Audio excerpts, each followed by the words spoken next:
Magandang umaga po mga kamanok. After po ng malakas na ulan kagabi. Yan, eto na po sila oh. So kung mahina po ang resistensya nito, sigurado laglag na ang mga pakpak nito. Buti na lang mabisa yung ating binibigay na vitamina sa kanila. At ayan, malalakas sila oh. Walang laglag na pakpak. Bali ngayong umaga mga kamanok, pagkatapos ng malakas na ulan, magbibigay po tayo ng bacterial flushing sa kanila para yung mga bakterya na nasa lupa na umangat na nakuha nila o na-absorb nung katawan nila ay ma-flush out natin. Bali ganun pa rin mga kamanok, pagkatapos ng malakas na ulan kagabi, syempre nabasa yung lupa, yung bakterya sa lupa, kumapit yan sa ating manok. So hindi lang natin nakikita, pero I'm sure yung mga bakterya na yan ay nasa katawan ng manok natin.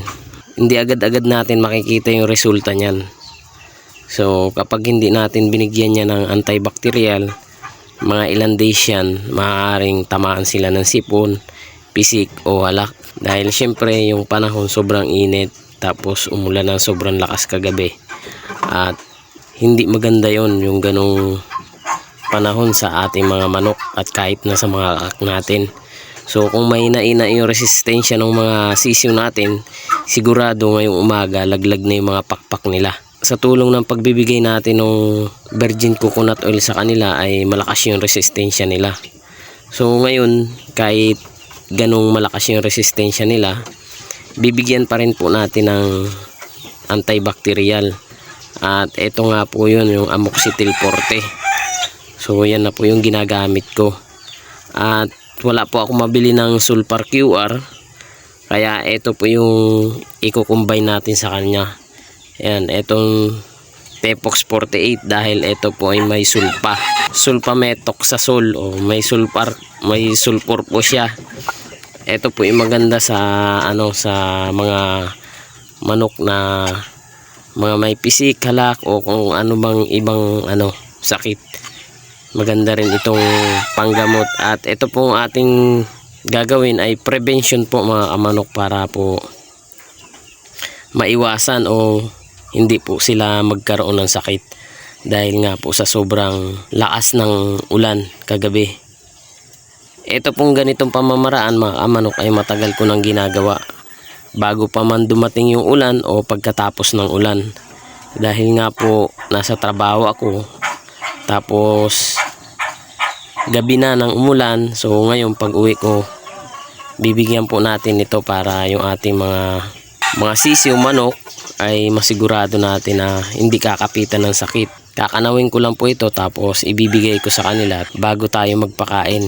So ngayon hindi po muna tayo magbibigay ng virgin coconut oil, kasi syempre ang uunahin muna natin makapasok sa katawan nila ay itong mga antibacterial.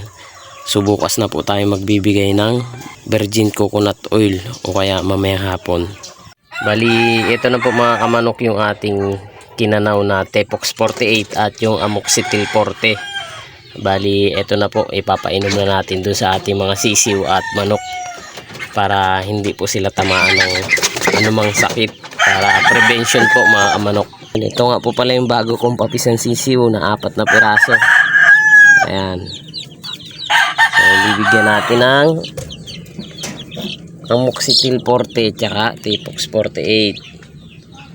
Prevention for mga sakit. Tapos maya pag nakainom na sila, tsaka tayo magbibigay ng patuka.